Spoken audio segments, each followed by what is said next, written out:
Allahumma alimna ma yanfa'una wanfa'na bima 'allamtana. Allahumma faqihna fid din wa 'allimna at-ta'wil wa zidna 'ilman ya rabbal alamin. Rabbi shrah li.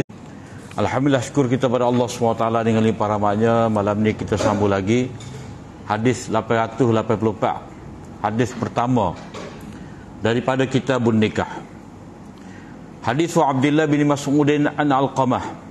Kita baca dah pada minggu lalu. Malam ini bahagian mata dia. Qala lana Nabi sallallahu alaihi wasallam ya ma'syara syabab man istata'a minkumul ba'ah falyatazawwaj wa man lam yastati' fa 'alaihi bis-shaum fa inna lahu wija'. Rasulullah sallallahu alaihi wasallam kata Ibnu Mas'ud telah bersabda kepada kami, wahai sekalian belia, wahai sekalian pemuda, sesiapa di kalangan kamu mempunyai kemampuan untuk ba'ah, yakni untuk menyediakan tempat tinggal ataupun ada kelengkapan, kecukupan harta, maka hendaklah dia berkahwin. Dan sesiapa yang tidak mampu, yakni menyediakan belanja ataupun tempat tinggal, bila mana dia berkahwin, maka hendaklah dia berpuasa, kerana baginya itu puasa adalah pemecah syahwat. Jadi hadis ni ada beberapa perkara yang perlu kita bincang. Yang pertama, Nabi SAW kepada para pemuda ni supaya waktu muda belia ni lah kena berkahwin. Mana jangan buat galik. Ada setengah pokok kita ni dia galik umur 27 tak nikah, 28 tak nikah, 29 tak nikah, 35 tak nikah. Pakai tak ingin nikah tu. Tak boleh buat galik gitu. Jadi Nabi SAW mengkhususkan khitab di sini kerana pada umur remaja ni lah, pada umur belia ni lah, pada umur pemuda ni lah, dorongnya memelihara diri dia. Pemuda-pemuda ni boleh jadi dia, Nabi SAW sebut di sini sebab pada umumnya para pemuda ni dia tengah yang mampu al-ba'ah, menyediakan belanja. Jadi perkataan ba'ah ni dia ada khilaf di kalangan ulama. Dia dalam neraka, mana dia berarti dia telah booking dah tempat dia dalam neraka. Falyatabawwa. Ba'ah tu daripada tadi lah, mubawa as-sidqin, tempat. Jadi orang berkahwin, dua mu'natun nikah. Masuk ba'ah di sini belanja perkahwin dia. Dia ada mahar untuk diberikan kepada isteri dia, dan dia ada kemampuan untuk bayar nafkah tiap-tiap bulan ataupun tiap-tiap hari kepada isteri dia lah. Sekala dia beli nasi lauk sebuku. Ni dia berkemampuan untuk jima. Itu maksud dia. Ya juga. Tetapi hal lebih munasabahnya yang kedua tadilah belanja perkahwin. Sebab kalau orang tu ada kemampuan untuk berkahwin, maknanya dari segi kekuatan seks dia tu, dia tak ada rumah.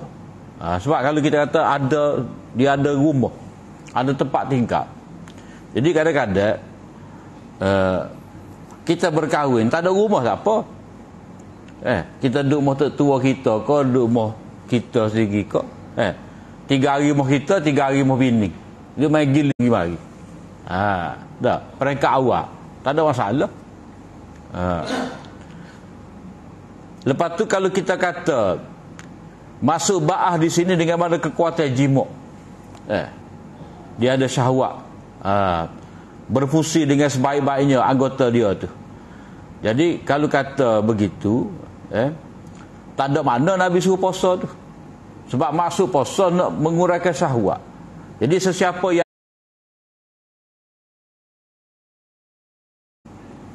sebab maksud daripada puasa untuk memecahkan syahwat, mengurangkan syahwat. Jadi makna yang tiga itu tidak berapa tepat lah.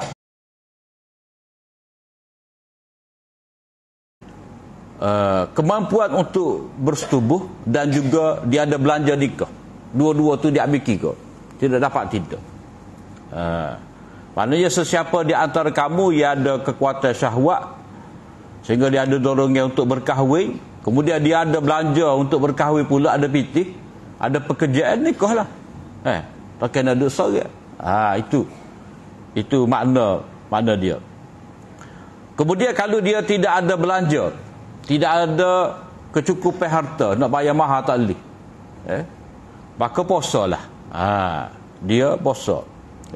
Jadi tujuan Nabi suruh dia puasa ni kerana puasa tu wijak, pemecah syahwat. Dia dapat kontrol syahwat dia.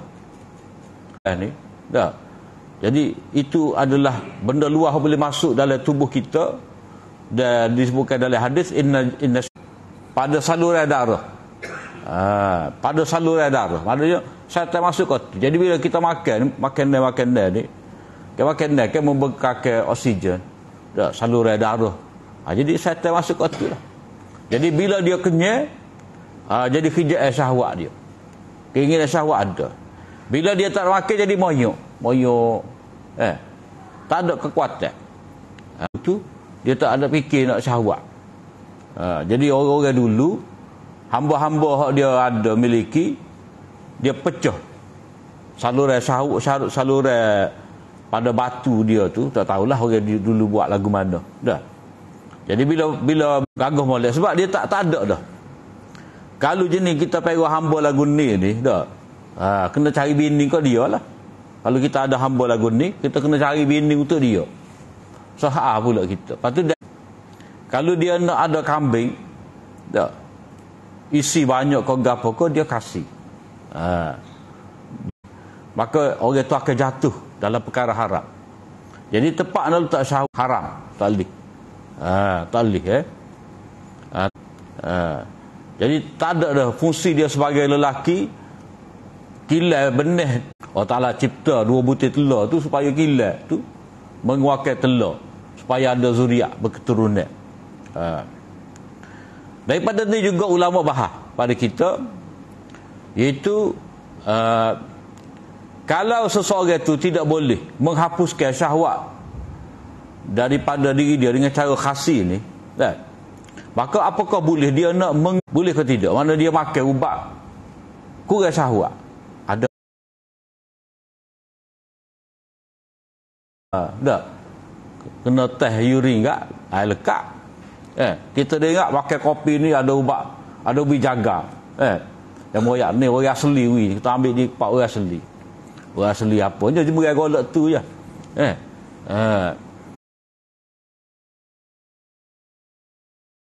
Tertentu yang boleh kontrol syahwat. Jadi boleh ke tidak kita nak guna? Mana kalau orang tu kuat dak ataupun kontrol syahwat dia dengan cara makan. Kalau dia belum berkahwin dan dia tidak dapat berkahwin kerana kurang tak ada harta, boleh dengan syarat ubat tu tidaklah menyebabkan dia ni hilang syahwat secara mutlak.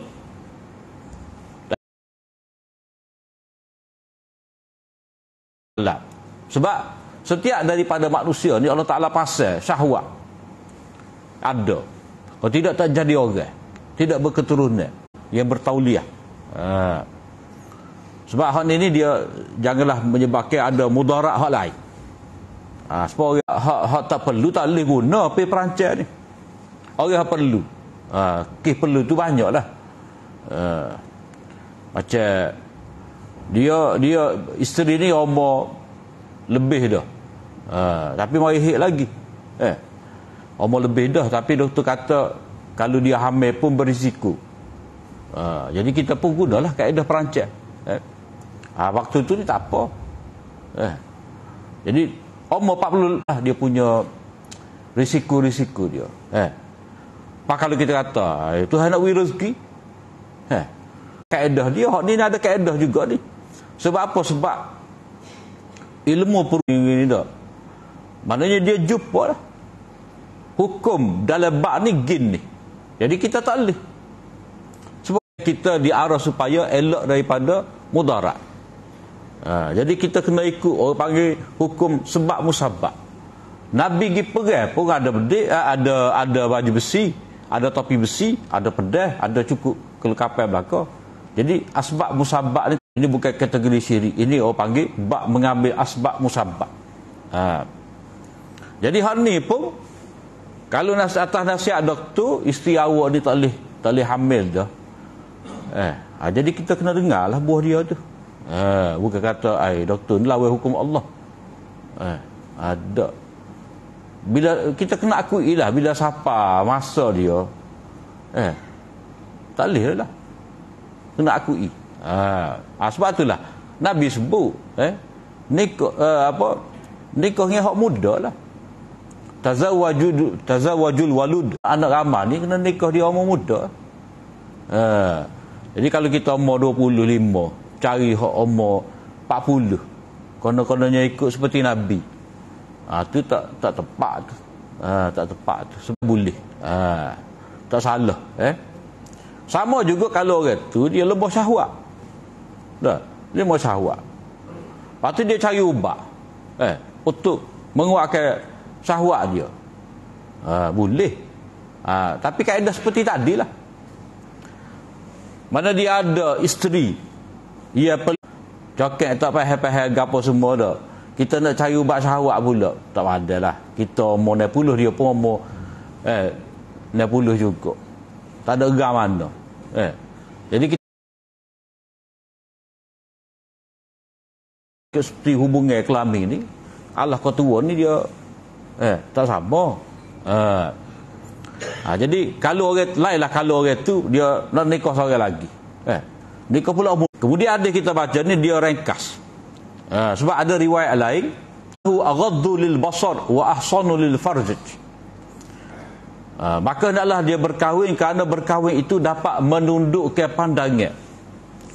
Menundukkan pandangan maknanya tak boleh koksir lah, sebab dia ada isteri dia.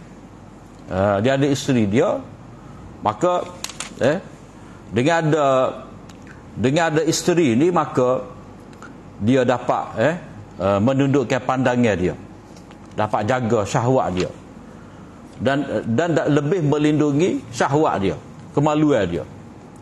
Mana itu tujuan berkahwin, supaya mata kita ni tidak melilau ke arah lain.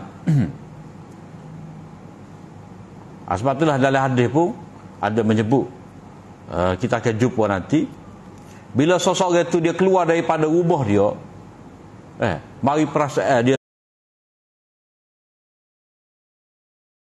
yang ada di luar daripada rumah dia, Nabi kata baliklah, rumah dia ada.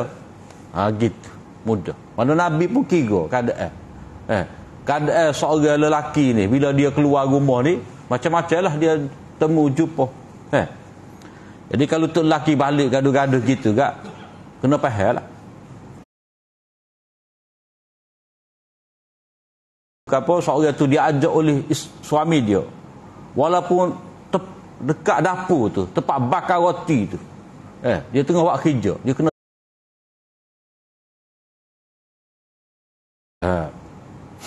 jadi agama ni adalah untuk kesucian jiwa, kesucian seks. Kemudian hadis berikutnya, hadis Anas bin Malik radhiyallahu anhu qala jaa salasatu rahtin ila buyuti azwajin Nabi sallallahu alaihi wasallam. Ada 3 orang lelaki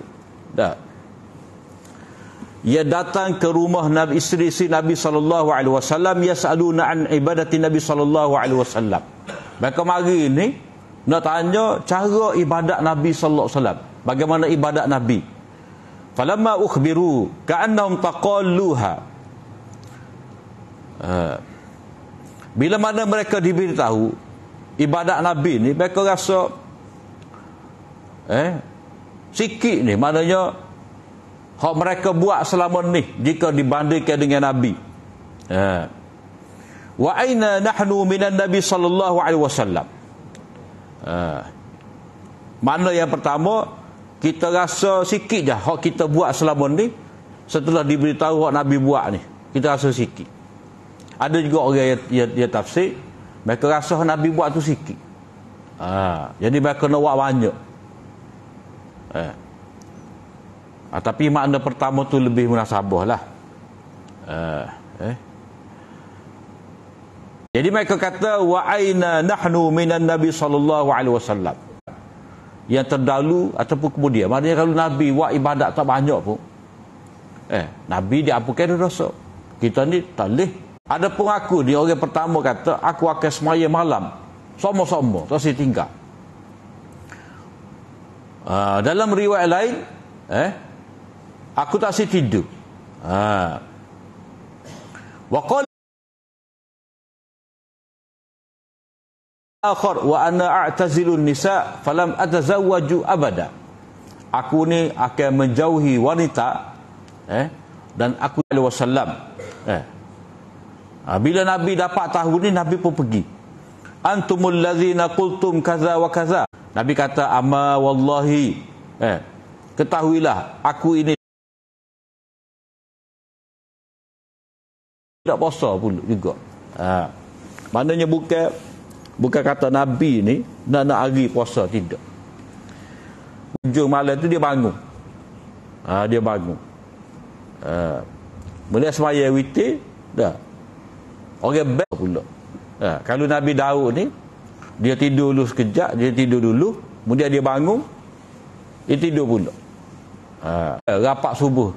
Tu orang tak panggil tahajud. Maksud tahajud ni meninggalkan tidur. Mana sedap-sedap tidur tu pukul 4 bangun. Tu dia panggil tahajud. Daripada hujud. Hujud tu mana tidur. Mending. Tak. Faman raghiba an sunnati falaysa minni. Sesiapa yang tidak suka kepada sunnah aku, perjalanan aku, cara aku, maka dia bukan. Maknanya kalau Quran dia ajar pada kita, waktu pagi kita kerja, malam tidur. Wa ja'alna an-nahara ma'asha wa ja'alna al-laila libasa. Malam tu pula jadi pakaian. Kita tidur pada waktu malam. Wa ja'alna naumakum subata. Kami jadikan tidur kamu tu tergelar nyenyak tu. Gergang orang tak tidur. Pukul 8 kita nak tidur. Tidur pagi. Tak. Orang kita ni pukul 8 tu dia tidur. Dia sudah hari dengan pagi. Tak. Pada waktu tu waktu kerja, waktu tidak tidur. Jadi fa'ti kulladhi haqqin haqqah. Itu atas diri engkau ada hak dia. Mana dia nak rehat, nak tidur. Bagi isteri engkau ada hak dia atas diri engkau. Kamu kena bagi. Maka berilah hak kepada empunya hak. Jadi kita kena ingat tubuh kita ni bukan milik kita, tapi milik Allah Ta'ala. Jadi bila milik Allah Ta'ala, dia telah menetapkan hak-hak tu perjalanan hidup. Sebab contoh hak Nabi ni mana contoh hak tepat dalam, bukan cara kepaderian, bukan cara kerahiban, bukan cara kesamian. Tidak berkahwin, tidak gotu, tidak goni. Maknanya kehidupan lah. Mana benda realiti beribadat. Umat akan kata lah, dia sedap, dia Nabi. Jenis tak berkahwin. Kita ni tak boleh. Tak ada alasan. Jadi contoh daripada Nabi di sini, kamu tetap akan mencapai takwa kepari bila berhadapan dengan musuh. Maknanya kena, di mana dia tidak boleh nak memperbanyakkan ibadat berbanding kehidupan hak dunia dia. Hak ibadat ni bukan banyak. Sembahyang meta je. Bukan lama sembahyang. Paling terik kat subuh tu 20 minit kita kata. Hak lain tu 10 minit gitulah. Hak penting ke apa? Dia panggil amalul qulub, amalan hati. Amalan hati. Taqwa, zikir, tawaduk, ibu. Jadi dia kena sempurna lah. Kena ada. Baca Quran banyak mana, puasa bila, zikir. Mewak lagu ni. Sebab itulah Nabi tak sih. Sebab seolah-olah Nabi kata kepada mereka, Mu nak capai takwa ke? Kau nak capai apa? Kalau nak capai takwa, mu tengok cara aku ni. Inilah cara takwa. Cara tidak golongan kita lah. Maknanya kalau melebih-lebih ni jadi golongan pedri. Yang mana mereka tu buat peraturan ibadat yang ketat. Lah tak lagi. Bila mana tak berkahwin, beronal lalu. Bila mana mementingkan sudut tertentu, puasa je. Jadi jihad tak ada. Jadi banyak kaya lah. Sebab itulah dalam satu agama tu dia ada hari dia tak ada pinggir dia. Popok dia ni dah. Popok seseh dia ni. Hari dia tak ada pinggir. Agama Buddha. Orang Buddha ada hari tertentu dia tak ada pinggir, dia nanti orang wui. Itu bukan cara yang diajar oleh Nabi. Jadi Nabi ajar. Kemudian hadis lagi. Hadis Sa'ad bin Abi Waqqas qala radda. Riwayat daripada Sa'ad bin Abi Waqqas, Nabi SAW menolak permintaan Uthman bin Maz'un ni untuk hidup tabattul. Tabattul ni maknanya duduk cokoh dalam masjid lah, ibadat dalam masjid, tak keluar-keluar, tak nikah, tak kerja, hanya semaya puasa je. Nabi tak bagi. Walau azinalahu, kalau Nabi membenarkan untuk dia, kita pun nak juga.